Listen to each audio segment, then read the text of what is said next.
We start our story not in the gleaming marble forum of a Roman city, nor in the grand sunlit courtyard of a temple dedicated to Jupiter or Apollo. Our story begins in the shadows, in a place hidden from the public eye. Let's put ourselves in a perspective of a Roman soldier, a merchant, or a minor official in the 2nd century AD, stationed anywhere from the city of Rome itself to the misty northern frontier of Britain. We've been chosen, invited into a secret. We're led away from the familiar streets, perhaps to the back room of a private villa or a discreet structure in a crowded city block. There, we are shown a narrow, unassuming entrance and a steep flight of stairs leading down into the cold, damp earth. As we descend, the sounds of the world above, the chatter of the marketplace, the rumble of cartwheels on stone, begin to fade, replaced by an absolute silence. The air grows cool and smells of soil and incense. We are leaving the world of public religion, of grand imperial ceremony, and entering something else entirely, a private, subterranean world of absolute secrecy. The staircase opens into a long, narrow chamber with a low, vaulted ceiling, built to resemble a natural cave. Stone benches line both sides of this artificial grotto, suggesting an intimate gathering, a space designed not for a massive congregation, but for a small, select brotherhood. There are no windows. The only light comes from the flickering flames of oil lamps, casting dancing, unsteady shadows that make the very walls seem to breathe.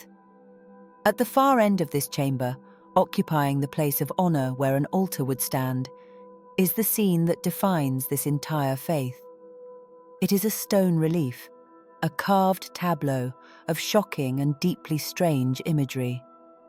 A young, powerful god, dynamic and full of energy, is shown in the act of killing a great bull. He wears a distinctive conical cap, his cloak billowing behind him as he plunges a short sword into the bull's neck. But this is no simple scene of sacrifice. Every detail is part of an intricate symbolic puzzle. A dog leaps up to lick the blood from the wound, while a snake drinks from it below. A scorpion attacks the bull's genitals. The god himself turns his face away from the act, his expression not one of fury, but of solemn, pained determination. It is a violent, complex, and a scene difficult to interpret, repeated with almost no variation in hundreds of similar underground chambers across the world. This bizarre and bloody scene, repeated in the flickering lamplight of countless underground temples, is the absolute heart of our mystery. It is the central, defining icon of a faith that, for a time, was one of the most popular and widespread religions in the entire Roman Empire. And yet, to the average Roman citizen of the day, it was a faith shrouded in almost complete ignorance. This was a religion practiced in secret, its truths revealed only to a select, initiated few. This secrecy was so successful that it has left us, the historians of the 21st century, puzzled. We are left staring at this strange image, asking the most fundamental of questions. Who is this god? We can give him his name, Mithras. But a name is not an explanation. Where did he come from? And why did his worship demand such a strict and deliberate separation from the outside world? What was the promise he offered that was so powerful it convinced thousands of Roman soldiers, merchants, and administrators to gather in these dark, artificial caves to pledge their loyalty? Why was his faith so particularly appealing to the men who formed the very backbone of the Roman Empire, yet almost entirely excluded women? This is the central question of our lecture. To understand not just the identity of the god Mithras, but the nature of the faith he inspired and the deep-seated needs in the Roman soul that his mysteries sought to fulfill. The challenge in answering these questions is immense, because the followers of Mithras left behind no sacred texts. There is no Mithraic Bible, no collection of prayers, no written guide to their theology that explains in their own words what they believed. Their secrets, it seems, died with them. This creates a paradox. We have the evidence of a religion that stretched from the deserts of Syria to the cold shores of the Rhine and the remote outposts of Hadrian's Wall, yet we have no scripture. It was a religion of immense power and reach that was, by its very nature, illiterate. The worshippers left behind no gospels, only silent stone. Therefore, our investigation must be a work of historical detective work, an act of archaeology more than theology. The Mithraea are our primary crime scenes. The hundreds of surviving reliefs of the bull slaying are our only eyewitness accounts.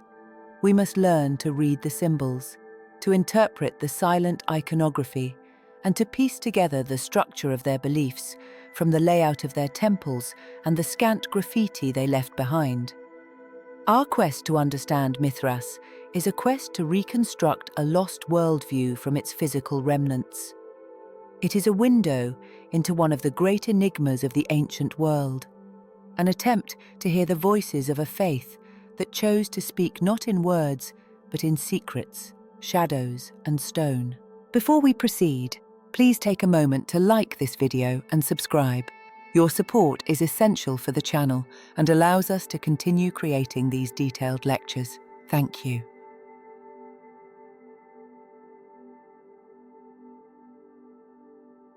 Before we can properly begin our search for the god Mithras, we must first pull back our focus from the dark confines of his temples and look instead to the wider world in which they were built, the Roman Empire of the 1st and 2nd centuries AD.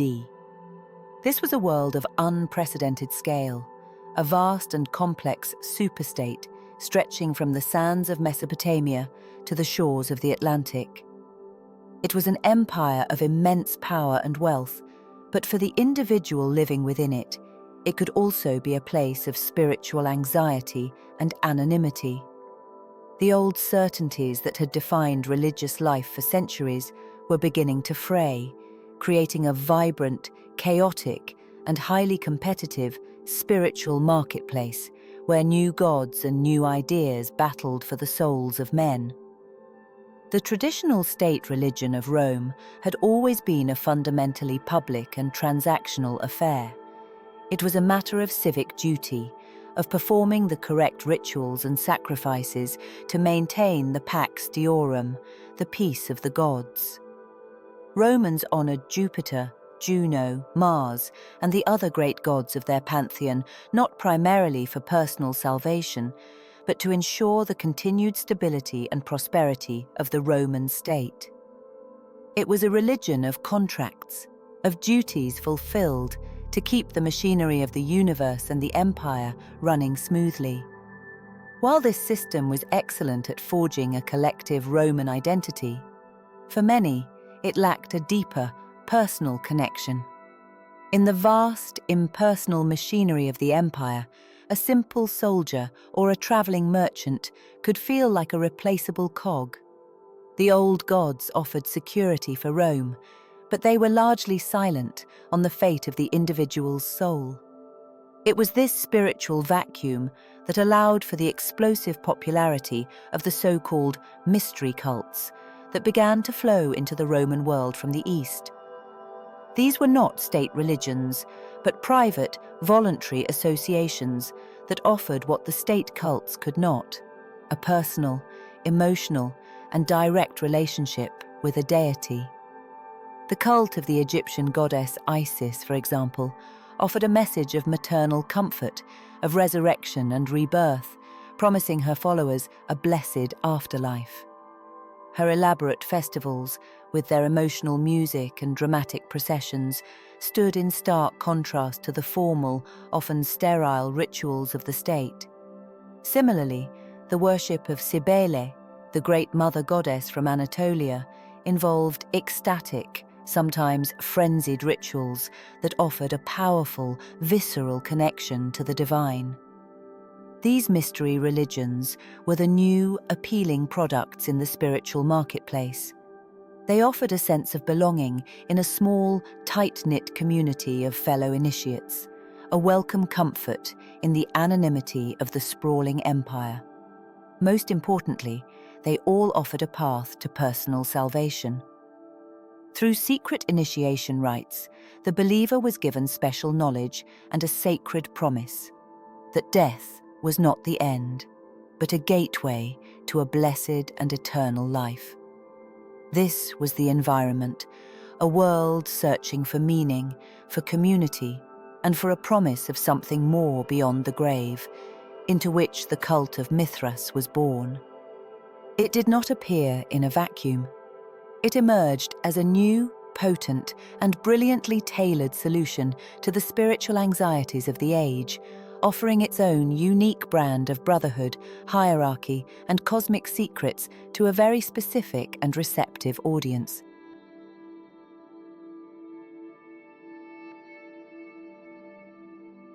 To begin the search for the origins of Mithras, we must start with the most obvious clue: his name.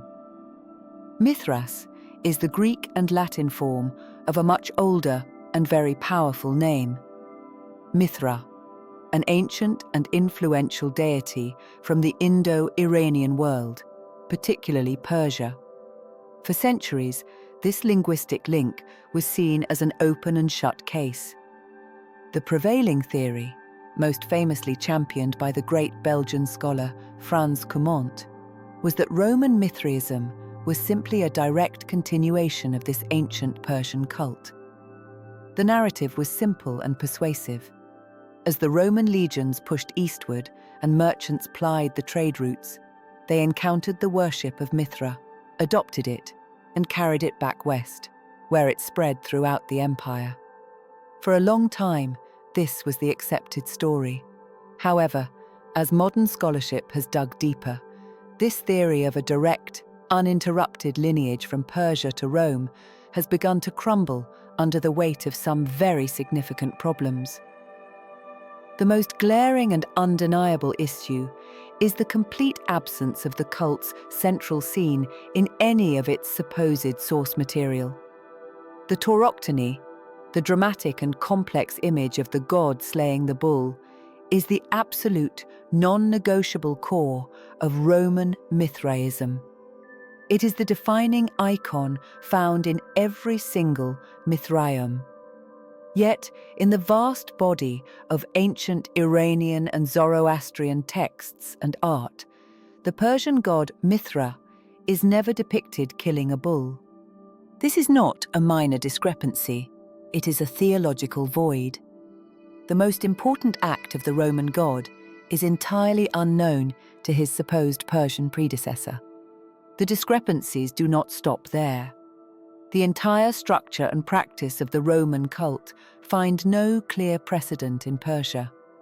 The worship in artificial caves or underground temples, the Mithraea, is a uniquely Roman feature.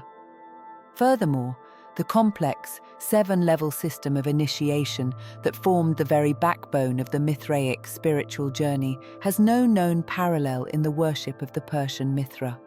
The very character of the two deities is fundamentally different. The Persian Mithra was a prominent god of light, justice, and, most importantly, contracts, a divine guarantor of oaths and agreements.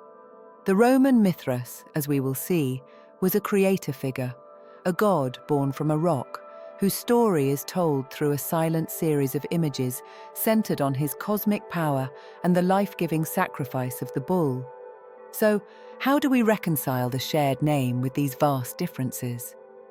The modern consensus is that the creators of Roman Mithraism, likely working in the culturally diverse environment of the Eastern Roman Empire in the 1st century AD, performed a brilliant act of religious invention.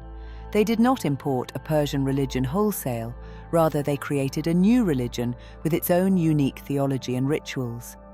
They then deliberately and strategically chose to link it to the prestigious and ancient name of Mithra. In an empire fascinated by the ancient wisdom of the East, Giving their new god a famous Persian name was an act of branding. It instantly imbued their new faith with an aura of antiquity, mystery, and of deep Oriental truth. The Persian connection, therefore, is not one of direct descent, but of a purposeful and shadowy appropriation.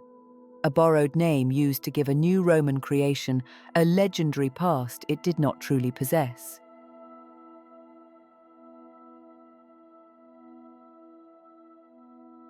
Having established that Roman Mithraism was not a direct import from Persia, we are left with a question. If it wasn't inherited, then how, where, and why was it created? The evidence points not to a slow, centuries-long evolution, but to a remarkably swift and deliberate act of religious invention. Scholars believe the cult as we know it first appeared in the Roman Empire sometime in the latter half of the 1st century AD. While we have no single known founder, no Mithraic prophet or apostle whose name has survived, the sheer consistency of the faith across the entire empire strongly suggests the work of a single brilliant religious innovator, or perhaps a small cohesive group. Somewhere in the culturally dynamic melting pot of the Eastern Roman Empire, likely in Anatolia, or along the Syrian frontier where Roman and Eastern ideas constantly mixed, a new theology was forged. This new faith was a masterclass in religious engineering, a system perfectly and precisely tailored to appeal to its target audience. The creators of Mithraism understood the psychology of the men who made the empire run. The soldiers who guarded its frontiers, the merchants who supplied its legions, and the freedmen who managed its bureaucracy. What did these men value? They valued order, hierarchy, and advancement through a clear chain of command. The Mithraic faith mirrored this worldview perfectly. Its 7-grade initiation system was a spiritual version of the Roman army's own career path, a cursus honorum for the soul.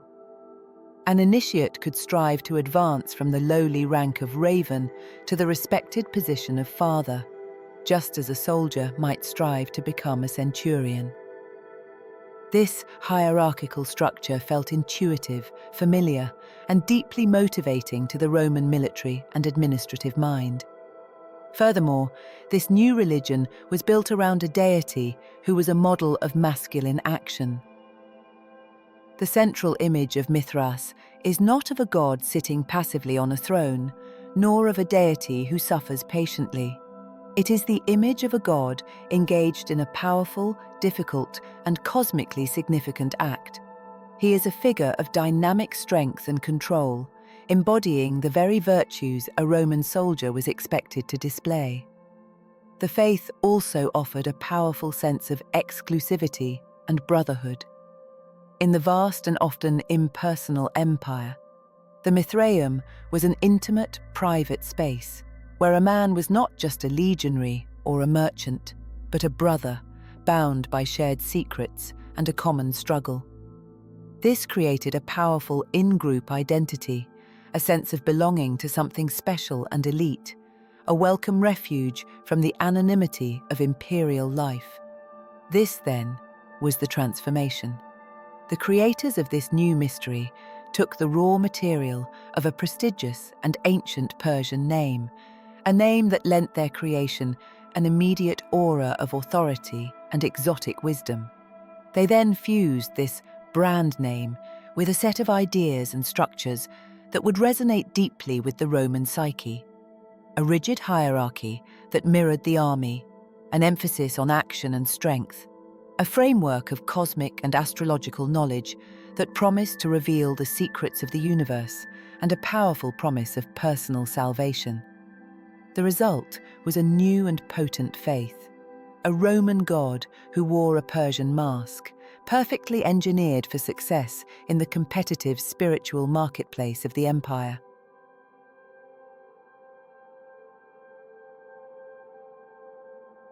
After a new faith is forged, it must leave a mark on the world to be remembered. For a secretive and scriptureless religion like Mithraism, finding these first marks is a significant challenge for historians. For decades after its supposed creation in the 1st century AD, the cult is almost entirely invisible, a ghost in the historical record. The first tantalizing, though highly ambiguous, literary mention of the mysteries of Mithras comes from the Greek historian Plutarch. Writing in the early 2nd century, he describes the campaign of the Roman general Pompey the Great against the Cilician pirates nearly 2 centuries earlier, in 67 BC. Plutarch notes in passing that these pirates, based in modern-day Turkey, practiced secret rites, including those of Mithras.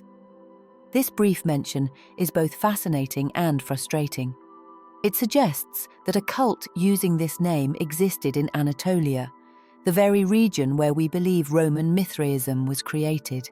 However, Plutarch provides no details. He doesn't describe a bull-slaying scene, cave temples, or a 7-grade initiation. We are left with a critical question. Were these the rites of the fully formed Roman Mithraism we know, or were they a completely different local Anatolian cult that simply shared the same name? Without more evidence, it remains a shadowy prologue, a historical whisper that we cannot definitively connect to the explosion of faith that was to come. For the first solid, datable evidence, we must turn from the written word to stone and clay. The earliest, unambiguous archaeological traces of Mithraism appear suddenly toward the very end of the 1st century AD, and they appear in the 2 places that would come to define the cult's character: the heart of the empire and its heavily militarized frontiers. In Rome itself, some of our earliest evidence comes from dedications made by an imperial freedman named Alcimus, who served the Flavian emperors. His statues, dated to the late 1st century, provide a firm anchor for the cult's presence in the capital and link it to the important social class of educated and influential servants of the imperial bureaucracy. At the very same time, the first seeds of the faith were being planted along the empire's northern borders. The Roman army was a vast and highly mobile organization, constantly transferring soldiers and entire units from one province to another. This military network became the primary transmission vector for the new faith. The earliest Mithraea begin to appear along the critical Rhine-Danube frontier in modern-day Germany and the Balkans. Soldiers, officials, and merchants, having been initiated in one part of the empire, carried the secret of the bull-slaying god with them to their new posts. They established new, small communities of believers, digging the first cave temples on the edges of legionary forts and trading towns. It was not a faith spread by public preaching or missionaries, but one that grew organically and quietly through the social and professional networks that were the very veins of the Roman Empire, slowly establishing the footholds from which it would launch its silent conquest of the Roman soul.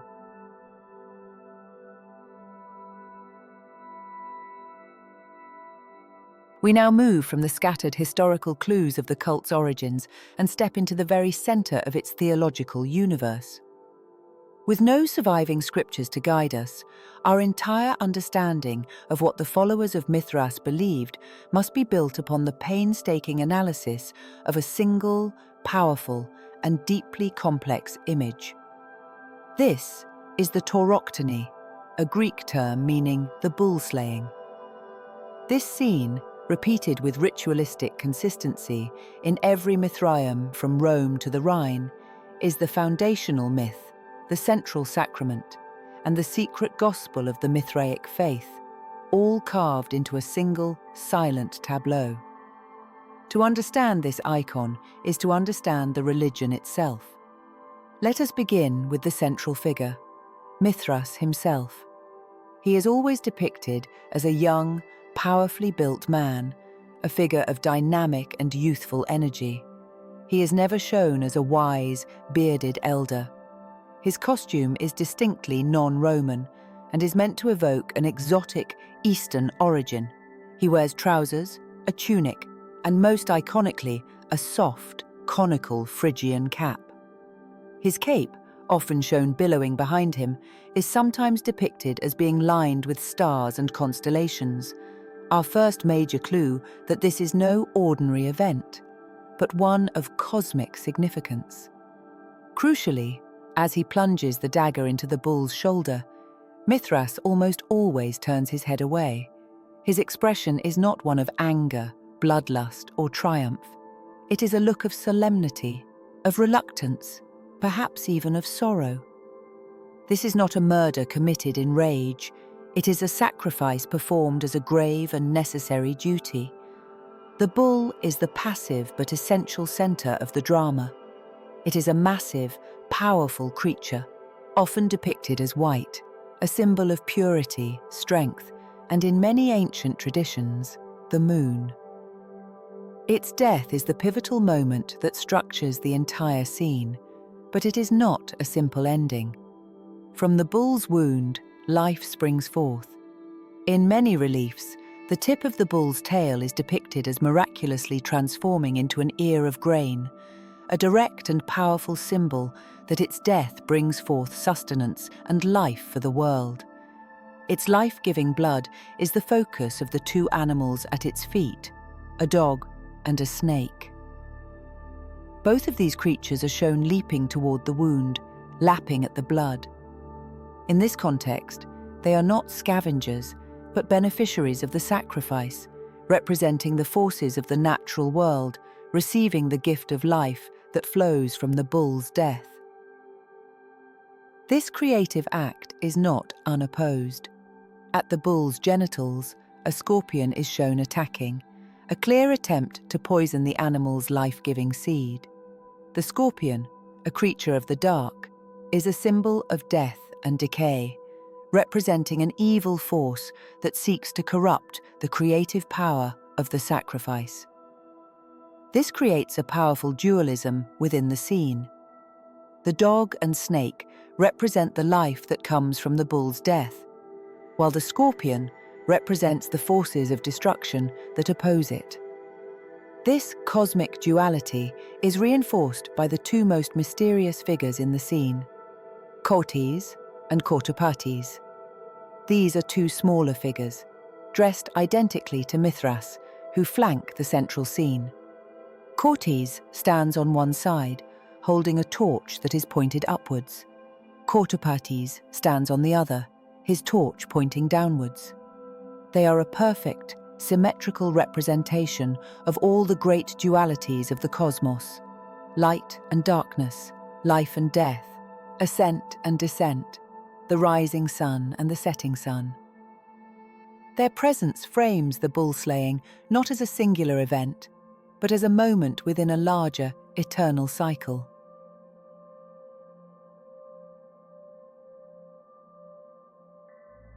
For centuries, the tauroctony was an enigma.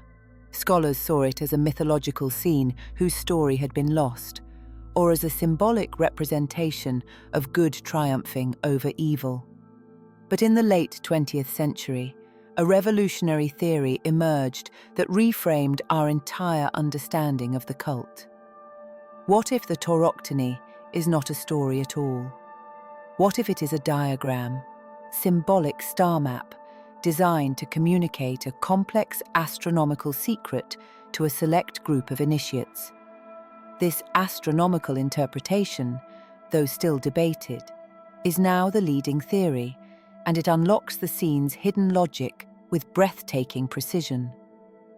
The theory begins with a simple observation.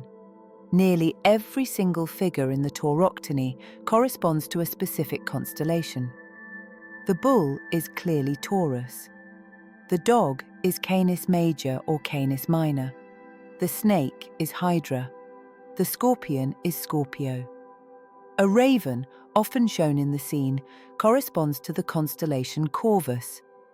Even Mithras himself has been convincingly identified with the hero constellation Perseus, which is located directly above Taurus in the night sky. The tauroctony, in this reading, is a visual representation of a specific band of constellations that lie along the celestial equator, the path the sun appears to follow through the sky. But this is more than just a static map.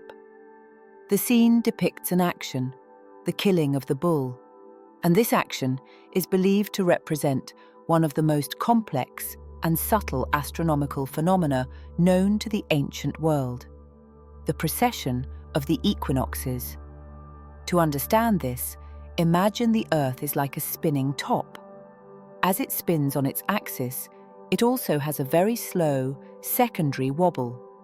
This wobble means that the position of the sun against the background of the zodiac on the first day of spring, the vernal equinox, is not fixed. It slowly drifts backwards, moving through a new constellation of the zodiac approximately every 2,160 years.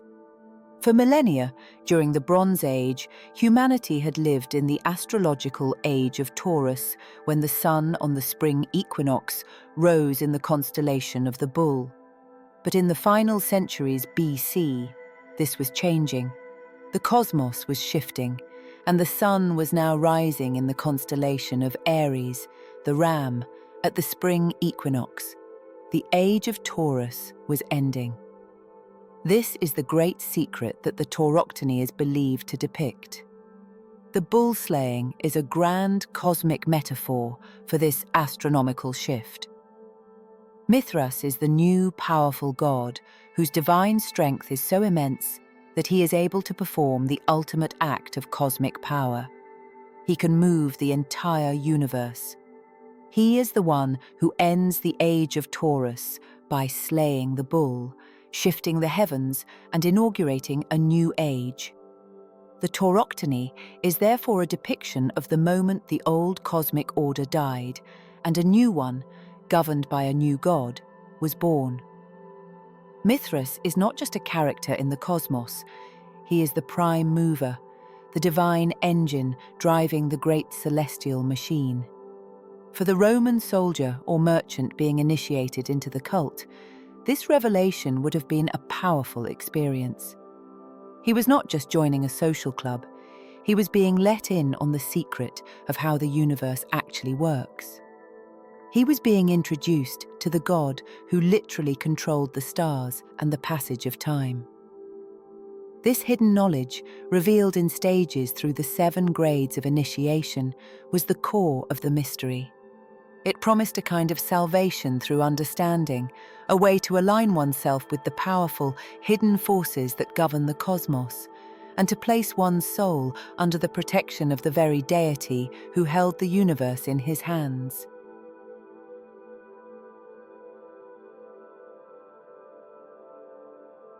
Having figured out the central secret of the faith, we must now turn our attention to the physical space where these secrets were revealed.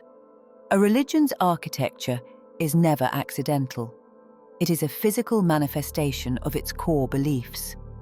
While the official religion of Rome was practiced in magnificent, open-air temples built to inspire public awe, the faith of Mithras was confined to a completely different kind of sanctuary, the Mithraeum.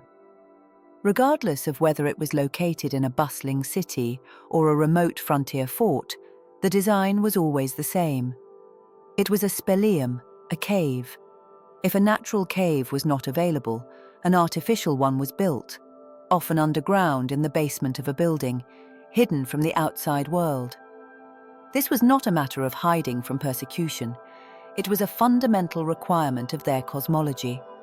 The typical Mithraeum was a small and intimate space, rarely able to hold more than a few dozen men at a time. Upon entering, an initiate would pass through an antechamber into a long, narrow hall. The most prominent feature of this hall was the 2 raised stone benches, or podia, that ran along its length, upon which the members would recline during their ceremonies and communal meals. The narrow aisle between them led the eye directly to the back of the chamber, where the Tauroctony was always placed in the most prominent position, often in a specially constructed apse. The ceiling was typically low and vaulted, and was often painted a deep blue and dotted with stars, creating an unmistakable representation of the night sky. The entire experience was designed to be immersive, to make the initiate feel as though they had left the sunlit world of ordinary reality and entered a different realm entirely. The symbolism of the cave was layered. In the most direct sense, it was connected to the birth of Mithras himself. According to the pictorial cycle of his life, Mithras was not born from a woman, but was born from a rock, an event known as the Petra Genetrix. The cave, therefore, represented the primordial, generative power of the cosmos itself, the very womb from which the god had emerged. For the initiates entering the Mithraeum, they were symbolically returning to the sacred point of origin, the birthplace of their god, to witness the secrets of creation firsthand. On a deeper level, the Mithraeum was understood to be a microcosm, a perfect miniature model of the entire universe. The 4th century Neoplatonist philosopher Porphyry, writing about the cult, explicitly states that the cave was for them an image of the cosmos. The star-painted ceiling was the dome of the heavens. The 2 torchbearers, Cautis and Cautopates, were often associated with the spring and autumn equinoxes, and their positions in the temple likely marked the boundaries of the cosmic sphere. To enter the Mithraeum was to enter a scale model of reality, to be placed at the very center of the celestial machinery. This unique and powerful environment shaped the entire experience of the faith, fostering an intense sense of secrecy, exclusivity, and shared knowledge among the small brotherhood of believers gathered in the symbolic darkness of their cosmic cave.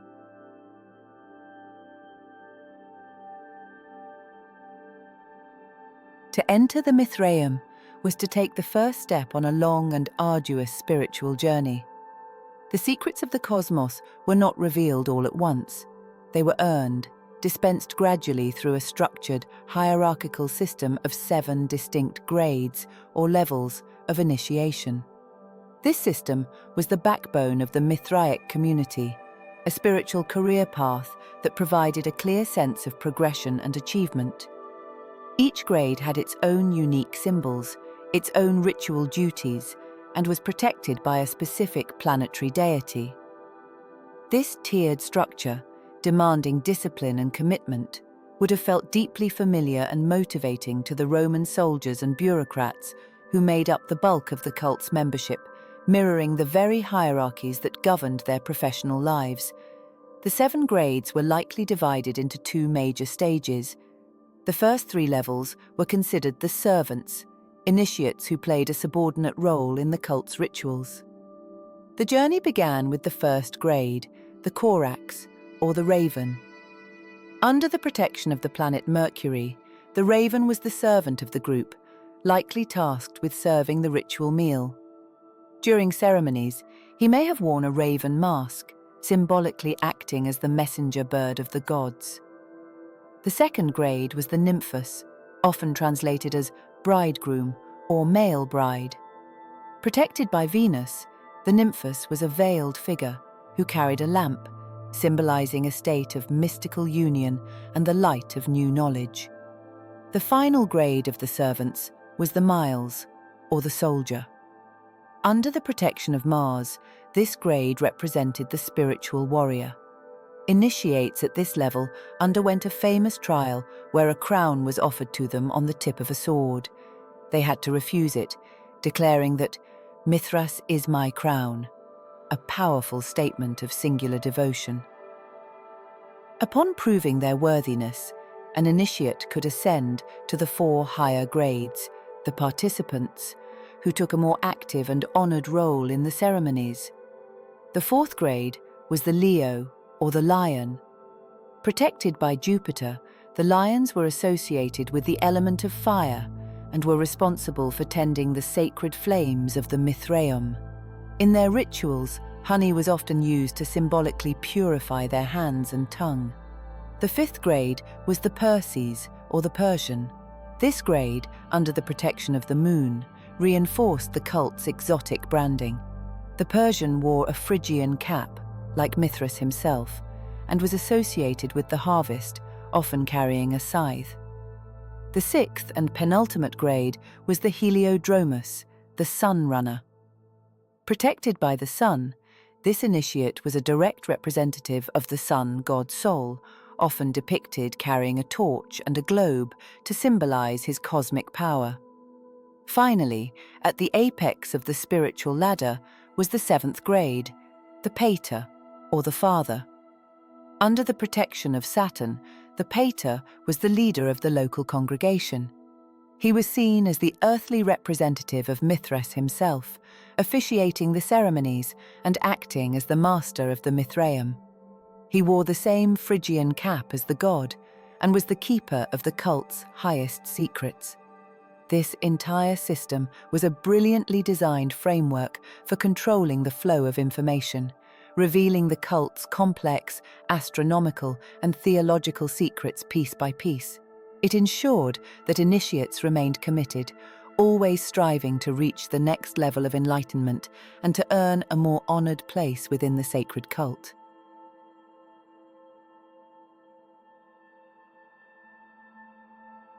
Having explored the inner world of Mithraism, its cosmic secrets, and its seven-step ladder of salvation, we must now turn our attention to the people who inhabited that world.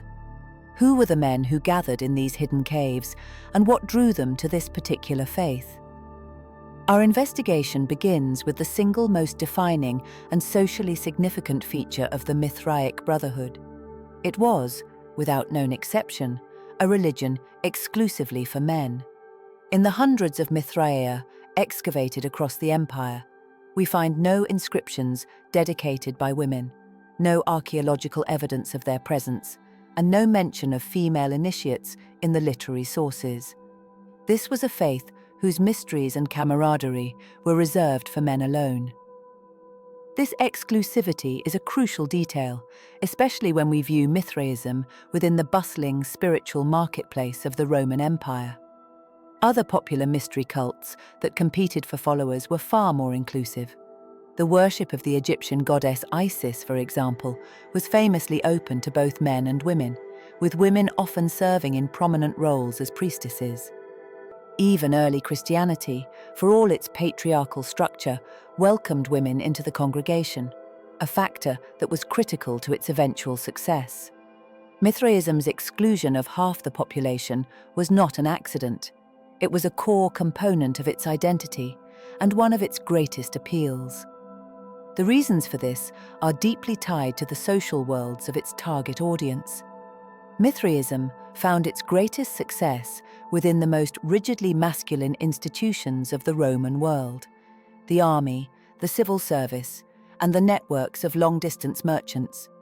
These were environments where men's lives were governed by hierarchy, discipline, and a powerful sense of camaraderie with their male peers. The Mithraic Lodge was, in essence, a spiritual reflection of their professional reality. The Mithraeum was a private space, a sanctuary away from the normal social world of wives, mothers, and daughters, where a soldier or an official could forge powerful bonds with his brothers-in-arms in a sacred context. It was a religious brotherhood, or fraternitas, that reinforced a distinctly masculine identity built on loyalty, honor, and shared secrets. This all-male structure was both the cult's greatest strength and, ultimately, its fatal weakness. The intense sense of brotherhood and shared identity it fostered was a powerful draw, creating highly cohesive and loyal communities. A fellow initiate was a trusted brother, someone who could be relied upon in the barracks or in a business deal. However, by excluding women, the cult placed a hard ceiling on its own growth potential. It could never become a true family religion. A father could not initiate his daughter, nor could a mother pass the faith on to her children. Unlike Christianity, which spread through entire households, Mithraism had to be adopted by each man individually. This fundamental limitation meant it would always remain a collection of private brotherhoods rather than a mass movement, a crucial disadvantage in its final struggle for the soul of the empire.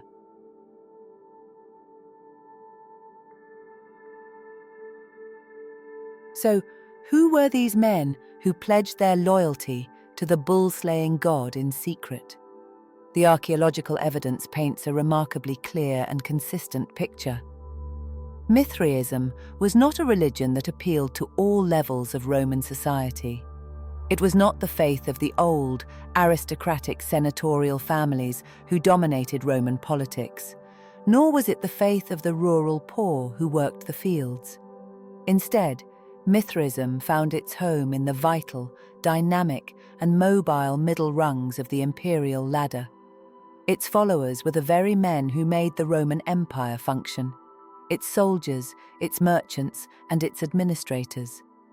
The most famous and well-attested of these groups was the Roman army.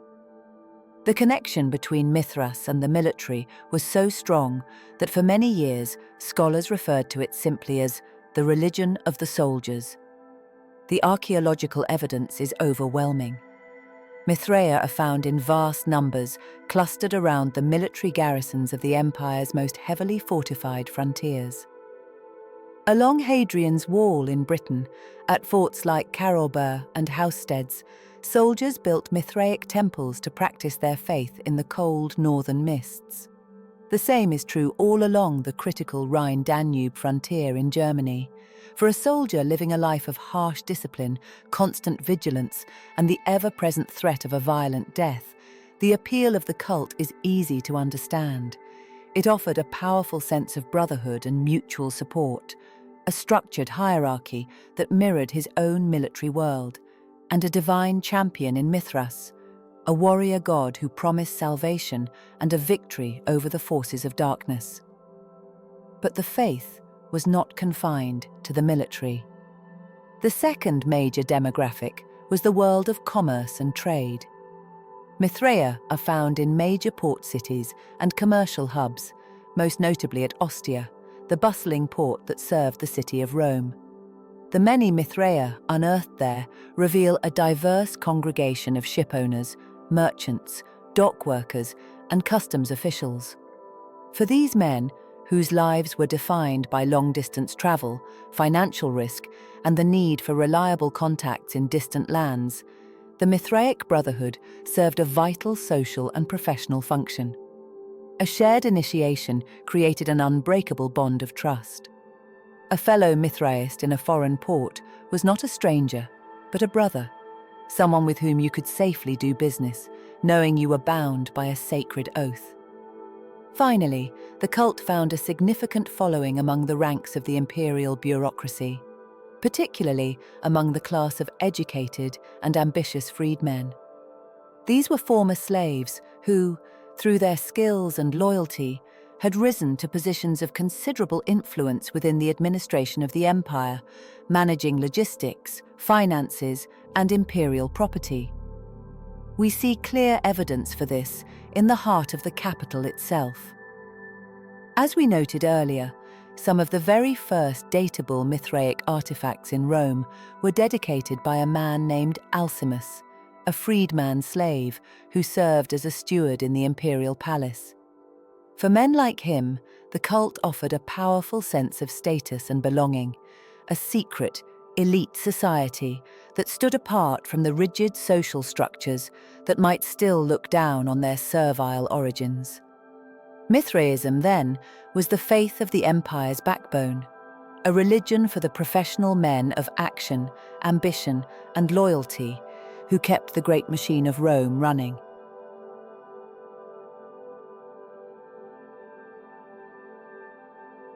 What was the ultimate promise of Mithraism?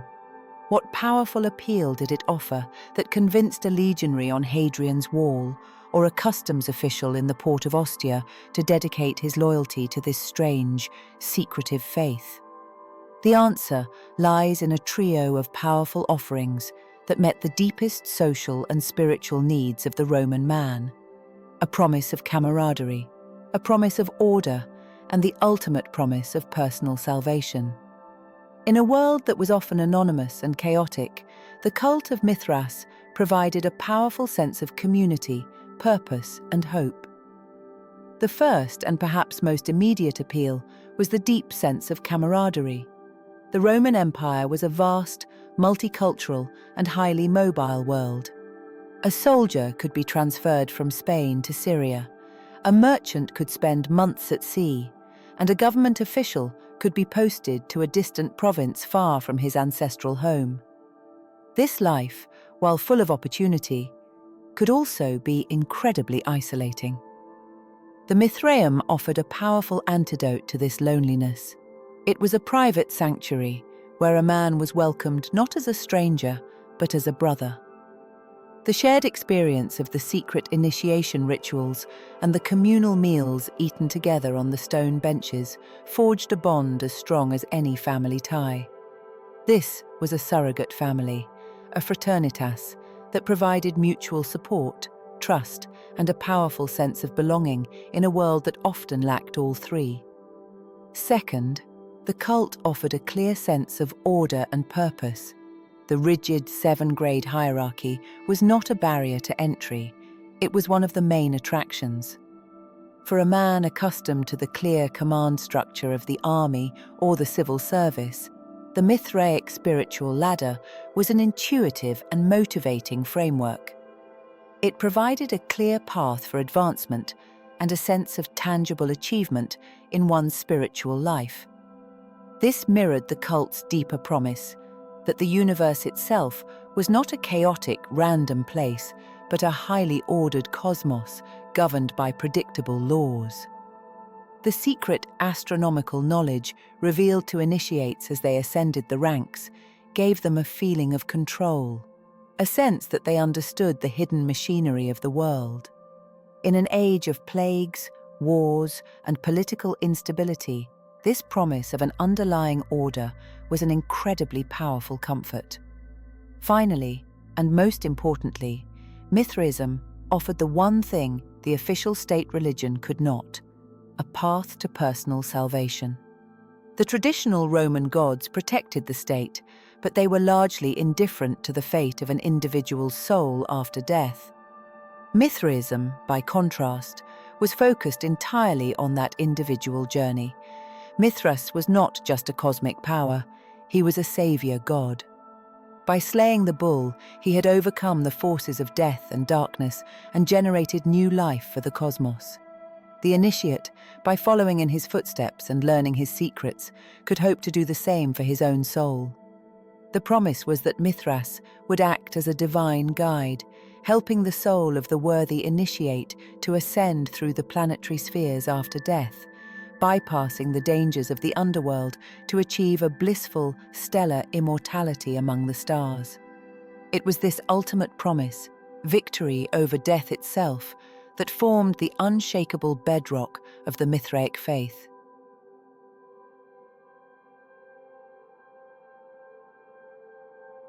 The spread of a religion is like a fingerprint of its followers, revealing their movements, their priorities, and their networks. The map of Mithraism is a perfect illustration of this. It was not a faith that spread evenly across the Roman world. Its growth was channeled, following the two great arteries of imperial power, the Roman legions and the empire's vital trade routes. To trace the locations of the hundreds of known Mithraea is to trace the very sinews of the Roman Empire itself, from its bustling heart to its most distant and dangerous frontiers. Our tour begins, as it must, in the center of the world, the city of Rome. Beneath the streets of the capital, a surprising number of Mithraic temples have been discovered, hidden in the basements and foundations of apartment blocks and villas. The famous Mithraeum, beneath the Basilica of San Clemente, for example, shows how the faith could exist right under the nose of the city's public life. From the capital, we travel to its vital lifeline, the port of Ostia. As the commercial hub through which the empire's wealth flowed, Ostia was a multicultural melting pot, and it became a major center for the Mithraic faith. The high concentration of temples there, patronized by merchants, ship owners, and port officials, demonstrates how the religion traveled alongside goods and grain, its secrets passed in the warehouses and offices of the empire's busiest harbor. From this commercial and administrative heart, the faith spread outwards, its most fervent adoption occurring along the empire's heavily militarized frontiers. The true heartland of Mithraism was the vast Rhine-Danube frontier, the long line of legionary fortresses and watchtowers that stretched across modern-day Germany, Austria, and the Balkans. Here, in the shadow of the empire's northern defences, we find the highest density of Mithraea in the world. The cult then followed the legions to the farthest reaches of the known world. On the cold, rainy frontier of northern Britain, soldiers built Mithraic temples to practice their faith at forts along Hadrian's Wall. The well-preserved Mithraeum at Carabara stands as a testament to the devotion of men stationed thousands of miles from the faith's warmer origins. This network was not confined to Europe. The faith was also strong in the eastern provinces from which it likely originated. The stunningly preserved city of Dura Europos, on the Euphrates River in modern Syria, contained a vibrant Mithraeum, its walls still covered in painted frescoes. This shows the cult's presence among the legions facing the Persian frontier. From Syria, it followed trade routes to the commercial centres of North Africa. The map of Mithraism is therefore a perfect reflection of its demographics. It thrived where the soldiers, merchants, and administrators of the empire lived and worked. Its absence in more rural, settled areas like Greece and Spain is just as telling as its presence on the frontiers. This was not a religion of the soil, but a religion of the road and the barracks, a secret passed from one brother to another along the great web of imperial power.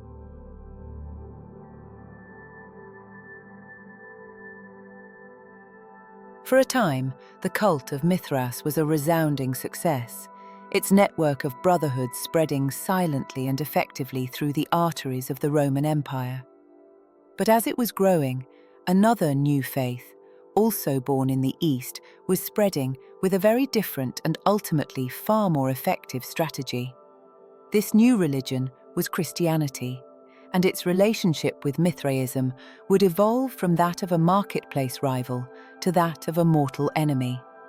To understand why one of these faiths vanished while the other went on to conquer the world, we must view them as two competing products, each vying for the hearts and minds of the people of the empire.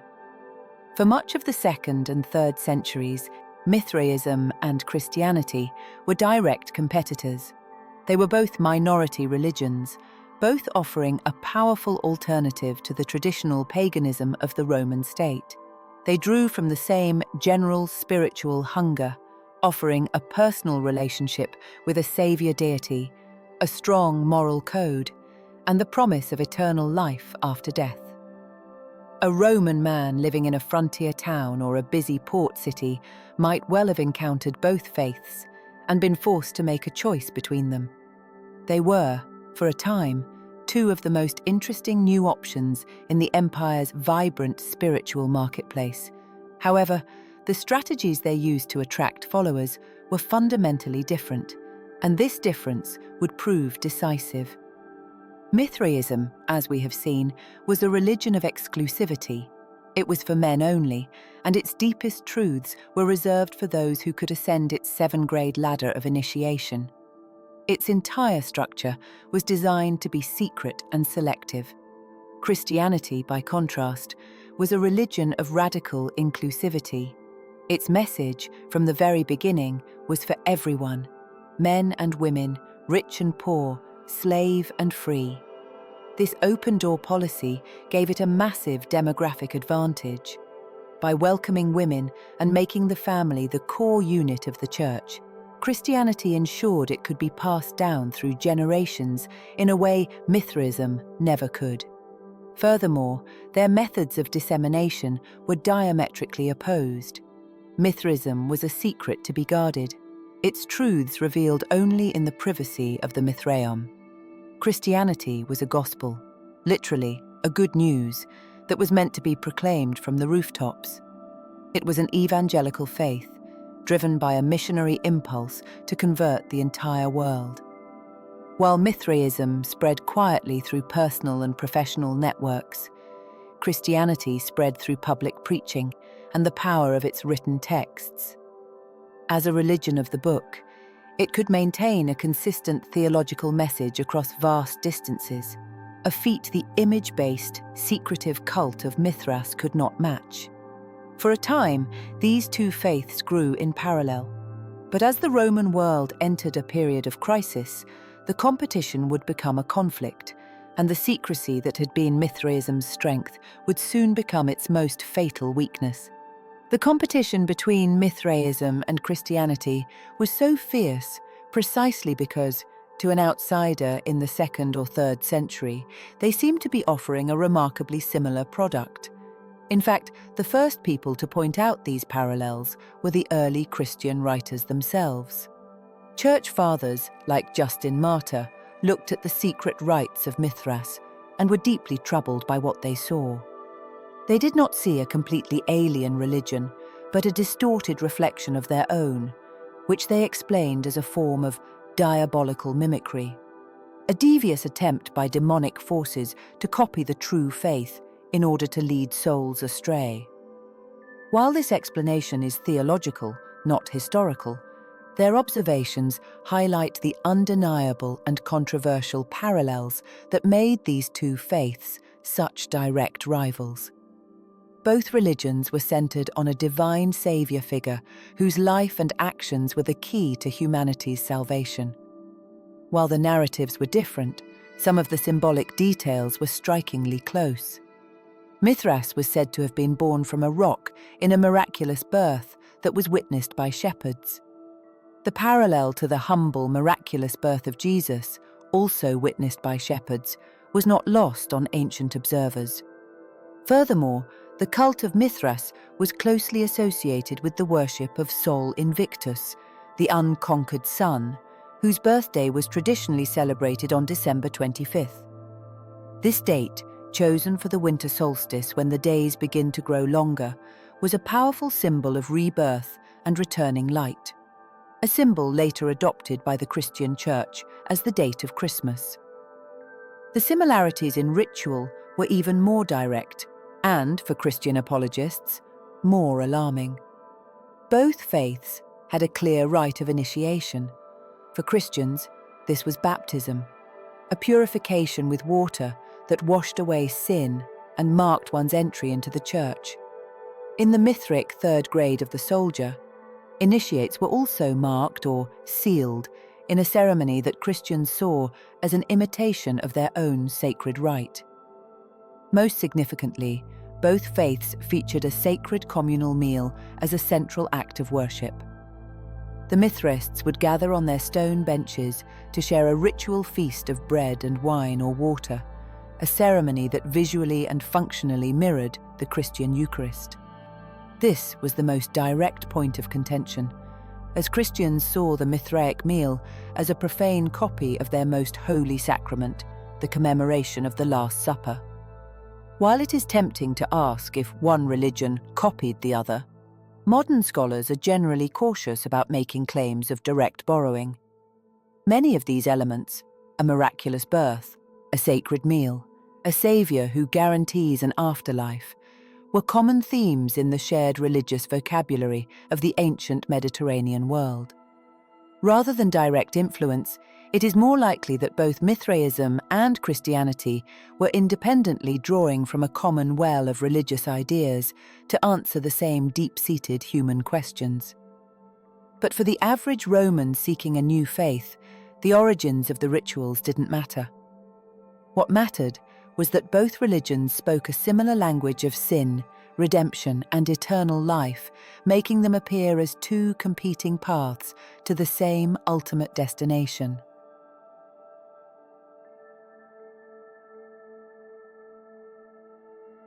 For a time, Mithraism and Christianity were two of the most dynamic and successful new faiths in the empire, both competing for the same spiritual territory.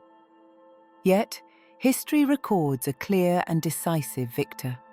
Christianity rose to become the dominant religion of the Western world, while Mithraism vanished so completely that its memory was almost entirely erased. Why did the faith of the bull-slaying god lose so thoroughly? The answer is not a single, simple failing, but a combination of inherent structural weaknesses within the cult itself and the unique, world-altering strengths of its great rival. The first and most critical of these weaknesses was a feature we have already discussed: Mithraism's absolute exclusion of women.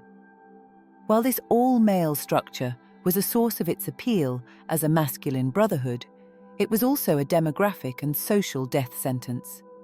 Christianity, by contrast, spread through the family unit. Women were often the first converts within a household and were essential in raising children in the new faith, ensuring its transmission from one generation to the next. Mithraism, by cutting itself off from this fundamental engine of social reproduction, placed a permanent ceiling on its own growth. It was a faith of individual men, not of self-sustaining families, and it had to constantly recruit new members from the outside, rather than growing naturally from within. Secondly, Mithraism appears to have failed to secure the widespread support of the empire's highest aristocratic elite. While it was popular with the army, merchants, and imperial bureaucrats, it never became the faith of choice for the old, powerful senatorial families who held the greatest wealth and political influence. In the Roman world, the patronage of this elite class was crucial for the long-term success and protection of any religious movement. Christianity, after a long period of persecution, eventually succeeded where Mithraism failed, converting powerful and influential Romans who could advocate for it at the highest levels. This culminated, of course, in the single most decisive religious event in Roman history: the conversion of the Emperor Constantine in the early 4th century. With Constantine's conversion, the competition was no longer a level playing field. Christianity was transformed from a persecuted sect into the favoured religion of the imperial court. It began to receive vast state subsidies, legal privileges, and the personal backing of the most powerful man in the world. The tables had turned completely. Now, it was paganism, including Mithraism, that was on the defensive. In the decades that followed, under Christian emperors like Theodosius, the state that had once tolerated Mithraism began to actively suppress it. Pagan temples were ordered closed, their rituals were outlawed, and their funding was cut off. In this new, hostile environment, the very secrecy that had once been Mithraism's strength became its most fatal liability. A faith practiced in hidden, underground chambers was inherently suspicious to a new state that demanded public declarations of orthodox belief. The small, private nature of the Mithraic Brotherhoods made them easy targets for suppression and for the zeal of Christian mobs, who would sometimes desecrate the Mithraea and build their own churches directly on top of the ruins, a powerful physical statement of their triumph. In the end, Mithraism was a faith perfectly suited for the pluralistic Roman world of the 2nd and 3rd centuries, but its core principles of secrecy and exclusivity made it uniquely ill-equipped to survive the monolithic, state-sponsored Christianity that dominated the 4th.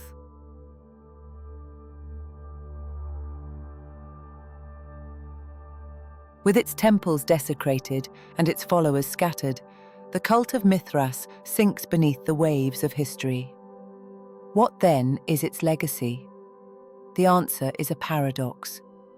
On one hand, Mithraism's direct influence on the subsequent course of Western civilization is almost non-existent. It left behind no sacred book to be studied, no body of literature to be quoted, and no direct theological descendants. Its secrets were so well kept that they effectively died with the last generation of initiates. Unlike Christianity, whose theology would go on to shape Western law, philosophy, and art for 2 millennia, the death of Mithraism was an almost perfect erasure. For centuries, the only echoes of the faith that survived were preserved in the hostile writings of its victorious Christian rivals. These early church fathers remembered Mithraism as a dark and demonic mimicry of their own faith, a sinister and secretive cult that had rightly been vanquished by the light of the true God. This created a legacy of infamy. The cult was remembered not for what it was to its followers, but for what it represented to its enemies, a dangerous and shadowy competitor. Its memory was thus preserved not through its own voice, but through the distorted lens of those who celebrated its destruction.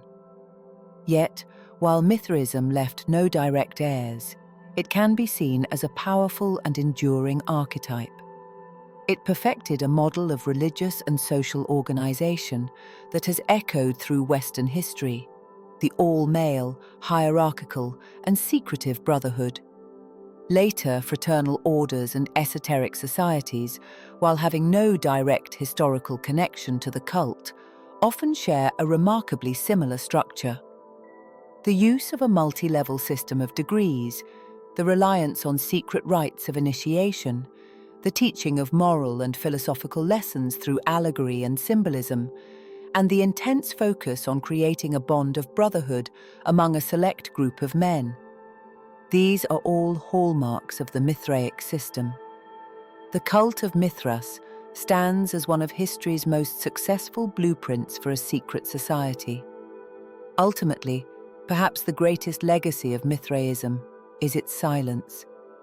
It is precisely because the faith left no texts and its secrets were so thoroughly kept that it continues to exert such a powerful pull on our imagination. It is the perfect historical mystery, a blank slate onto which we can project our fascination with lost worlds, secret knowledge, and hidden power. The silent, staring faces in the Tauroctony do not give us answers. They ask us questions. The dark, empty Mithraea do not tell us their stories. They invite us to imagine them. The enduring legacy of this secret faith, therefore, is the mystery itself, a puzzle that continues to challenge historians and enthusiasts alike, drawing us back in again and again. That's the end of our dive into the mysteries of Mithras. Now I'd like to hear from you. What do you think about this cult, its secrecy and its fate? Share your thoughts below, and let's keep the discussion going in the comments.